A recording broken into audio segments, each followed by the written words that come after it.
பேராசிரியர் சார், மற்றொரு கேள்வி. இந்திய யூனியன் முஸ்லீம் லீக் ஆரம்ப காலகட்டத்திலிருந்து நீங்கள் அந்த கட்சியில் தொடர்ந்து பயணிக்கிறீங்க. பாபர் மசூதி இடிப்புக்கு முன், இடிப்புக்கு பின் அப்படிங்கிறது இஸ்லாமிய இயக்கங்களில் அந்த ஒரு பரிணாம வளர்ச்சி, இளைஞர்களை ஈர்ப்பதற்காக அந்த வகாபீச கோட்பாடை பின்பற்றக்கூடிய கட்சிகளுக்கிடையே, இந்த இளைஞர்களுக்கிடையே செல்வாக்கு அதிகரித்திருப்பதாக ஒரு தோற்றம் இருக்கிறது. புதிய கட்சிகளும் உருவாகி வளர்ந்திருக்கின்றன. தமிழகத்திலும் அத்தகைய போக்கு இருக்கிறது. இந்திய யூனியன் முஸ்லீம் லீக் என்பது இந்திய சமூகத்தோடு ஒருங்கிணைந்து ஒரு சாத்வீகமான எதிர்ப்பை அறவழியில் கட்டக்கூடிய ஒரு அமைப்பாக இருக்கிறது. இந்த சூழ்நிலையில் இந்த இளைஞர்களை ஈர்ப்பதற்கான செயல் திட்டங்கள் இந்திய யூனியன் முஸ்லீம் லீக் கட்சியில் அடுத்த கட்டமாக ஏதாவது வச்சுருக்கீங்களா சார்?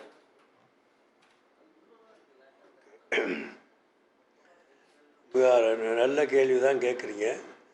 அதாவது பாபரி மசீது இடித்த பிறகு இந்திய முஸ்லிம்கள் மத்தியில், குறிப்பாக இளைஞர்கள் மத்தியில் ஒரு தீவிர போக்கு எழுந்தது உண்மைதான். தீவிர போக்கு இந்தியா முழுவதும் அல்ல, உலகம் முழுவதும் எழுந்தது உண்மை.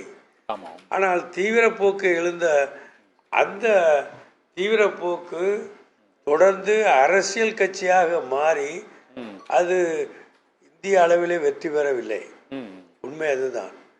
ஆக முஸ்லீம் சமுதாயத்துடைய அடிப்படை விஷயம் என்னன்னு சொன்னால், மார்க்க விஷயம் என்று வரும்போது இந்தியாவில் உள்ள முஸ்லீம் சமுதாய உலமாக்கள் என்பவர்கள், ஆலிம்கள் என்பவர்கள், மார்க்கத்தை வழிநடத்தக்கூடியவர்கள், அவர்கள் சொல்லுவதுதான் மார்க்கம் என்று நினைப்பார்கள். பாராளுமன்றம் சொல்லுவதையோ, சட்டமன்றம் சொல்வதையோ, அல்லது அரசாங்கம் ஒரு தீர்மானம் வகுத்து கொண்டு பொது சிவில் சட்டம் வகுக்கிறேன் சொல்லி கொடுத்த காலத்தினாலேயோ அது இஸ்லாமிய சட்டம் மாற்றிவிட முடியாது. சமுதாயம் மாறவும் மாட்டார். ஆக மார்க்கம் என்று வரும்போது இஸ்லாமிய மார்க்க அறிஞர்கள் என்ன எங்களுக்கு சொல்லிக் கொடுக்கிறார்களோ, சொல்லி கொடுத்து கொண்டிருக்கிறார்களோ அதன்படிதான் எல்லாம் நடப்பார்கள். அந்த அடிப்படையில் பெரியவர்களானாலும் சரி, இளைஞர்களானாலும் சரி, தீவிரமான போக்குடைகளாலும் சரி, மார்க்க விஷயம் என்று வரும்போது உலமாக்களுடைய பேச்சை கேட்டு நடப்பதுதான் இந்தியாவில் உள்ள முஸ்லிம்ஸுடைய கட்டாய கடமையாக அன்றும் இருந்தது, இன்றும் இருக்கிறது. அதனால தீவிர போக்கு ஆரம்பத்தில் எழுந்தது உண்மைதான். அது தொடர்ந்து தீவிர போக்கிலே இருப்பதாக நினைத்து விடக்கூடாது. இஸ்லாம் என்ற இந்த மார்க்கம் என்பது இதவாத மார்க்கம். எதனையும் அரவணைத்து நெறியில், ஜனநாயக முறையில், அறநெறியில் செல்லக்கூடிய மார்க்கம் இது. இந்தியா முழுவதும் ஆரம்ப காலத்திலே ஒரு தீவிரமான போக்கிற்கு இளைஞர்கள் எழுச்சி பெற்றாலும் காலப்போக்கிலே அதையெல்லாம் மாறி ஜனநாயக வழியிலே செல்லக்கூடியவர்களாக அவர்கள் மாறியிருக்கிறார்கள். அதற்கு உதாரணங்கள் தமிழ்நாட்டிலும் உண்டு, கேரளாவில் உண்டு, மற்ற மாநிலங்களும் உண்டு என்பால் உண்மை. இந்த வகாபீசத்துக்கு எதிர்காலம் இருக்கிறதா, அல்லது அந்த வகாபீசம் ஒரு குறிப்பிட்ட அளவுக்கு போய் அதோட அந்த செல்வாக்கு குறைஞ்சிரும் நினைக்கிறீங்களா சார் நீங்க? ஏன்னா நீண்ட காலம் அந்த அரசியல் அவதாரம் வர்றீங்க. இல்லை அதெல்லாம் வந்திருக்கு.